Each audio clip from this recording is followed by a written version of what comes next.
This UN Migration Pact, and it's very important everyone remembers this, is a non-binding legal agreement. And this is the pact right here. I'm going to bring it up.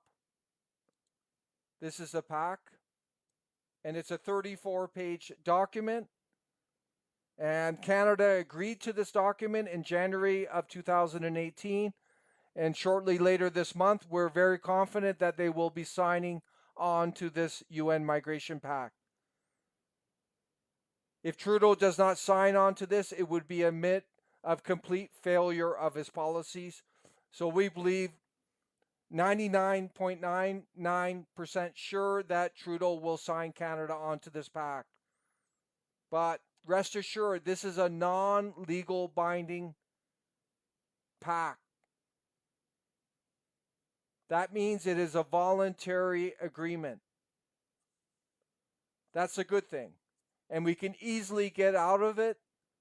If NAC comes to power, we will exit from this on day one.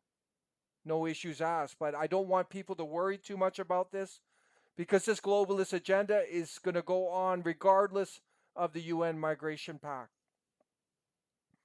And the key aspects of this pact that you need to know: one, it is about open borders and erosion of Canadian sovereignty. Two, it's about replacing Canadian citizenry with global citizenry. And third, it's about censorship and control over media. And I'm going to show these things now. I'm going to go into the policy right now to help inform people.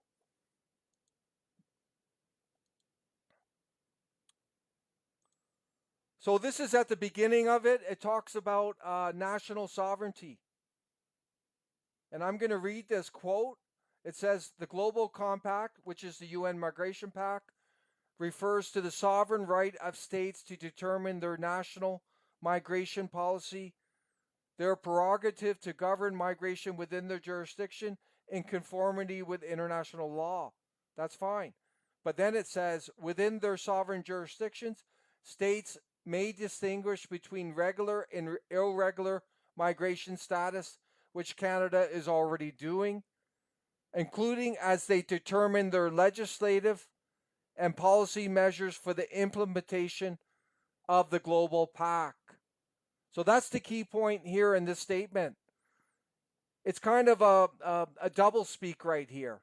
They're talking about national sovereignty, but then they say there's an expectation that the Canadian government will legislate and implement policy measures for the implementation of the Global Pact. And that's very troubling. And that's what Canada has agreed to, and we're confident, disappointingly, that they will sign on to that. The second point here, this is dealing with data collection, which is in the pact, and they're already doing it in Agenda 230, Agenda 21 across Canada. They're collecting data on you and your family, and they have certain parameters that they're looking towards in terms of demographics, in terms of ethnicity, in terms of population total, percentage of migrants in the country. So they're talking about getting data, assessing migration trends, national data collection, national statistics. So that's very troubling. So they're using Statistics Canada to implement this agenda, which the Canadian people had no say over. Not a single government in Canada, federal, provincial, municipal, asked the people whether they would support Agenda 230, Agenda 21.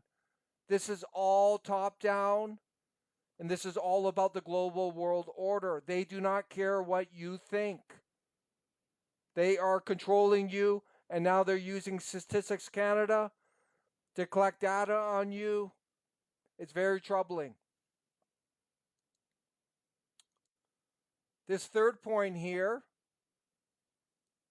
it says here, quote, provide newly arrived migrants with targeted, gender-responsive, child-sensitive, accessible, comprehensive information and legal guidance on their rights and obligations, including on compliance with national and local laws, obtaining work and resident permits, status adjustments, registration with authorities, access to justice to file complaints about rights violations, and the key point here, access to basic services in Canada. So Canada has agreed to and signed on to ensure that any migrant coming into the country, whether regular, irregular, legal, illegal, has access to basic services such as health care, social services, etc. They also have access to legal rights in Canada. They can file complaints of rights abuse, etc. So this is global citizenry. This is the global citizenry coming into play.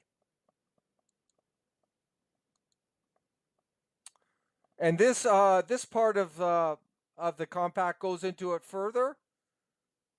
It says, quote, incorporate the health needs of migrants into national and local healthcare policy plans. And then it talks about provide inclusive, equitable, quality education to migrant children and youth.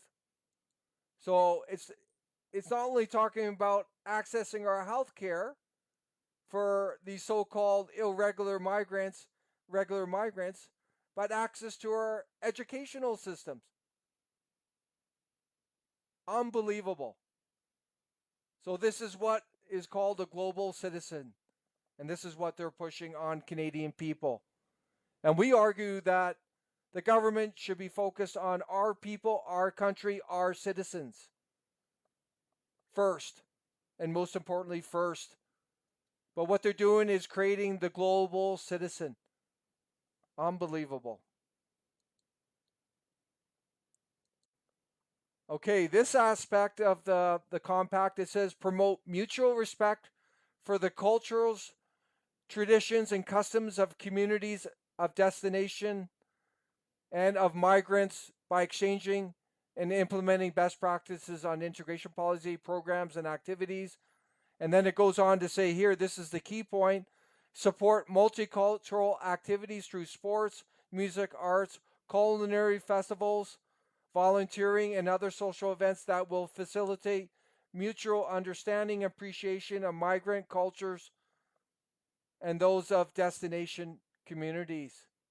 Again, this is pushing multiculturalism on us, and it's basically consistent with what's going on in Canada through the Canadian Multiculturalism Act, which mandates the federal government to promote and enhance foreign cultures in Canada. So not only do these irregular, illegal migrants have access to our health care, they have access to our educational system, our social services. We have to accommodate their cultures and respect them as equal to ours. Unbelievable. But that's what Canada agreed to and is going to sign on to.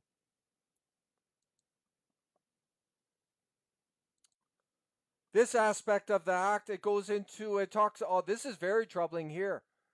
It says, quote, engage migrants, political, religious, and community leaders, as well as educators and service providers to detect and prevent incidents of intolerance, racism, xenophobia, and other forms of discrimination against migrants who may be irregular or regular, and dysphoria, and support activities in local communities to promote mutual respect, including the context of electoral campaigns.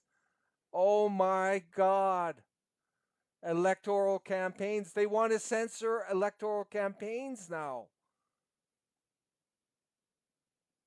We have to be mutual respectful. What is this inclusive? If you're not so-called inclusive, you can be called out. You can be censored, your political campaign. And what's this xenophobic? Is it xenophobic because you want to put your people and country first? This is very dangerous language, everyone. Very dangerous language.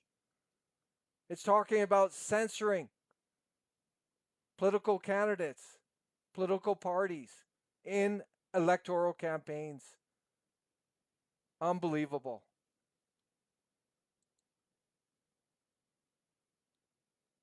And this aspect here, it says, this is one of the most troubling aspects of this. And this is about censorship and control of media, including internet media. It says, quote, promote independent, objective, quality reporting of media outlets, including internet-based information,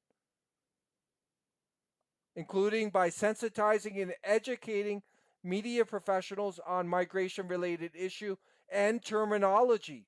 They want to control the words that the media uses. Investing in ethical reporting standards in advertising. Stopping allocation of public funding and material support to media outlets that systematically promote intolerance, xenophobia, racism, and other forms of discrimination towards migrants. And then they say in full respect for the freedom of the media. That's just doublespeak. This is unbelievable. They want to censor, they want to control the media, the internet media as well. And they will stop funding to anyone they deem as intolerant, xenophobic, discriminatory. Anyone who says put our people first. Anyone that says deport these irregulars, call them illegals. That may be deemed as discriminatory. This is very, very dangerous. And then you see the doublespeak. They say in full respect of media freedom. There's no media freedom there. It's all about controlling the media, even controlling the terminology they use. This is Orwellian. This is Orwellian. This is very dangerous stuff.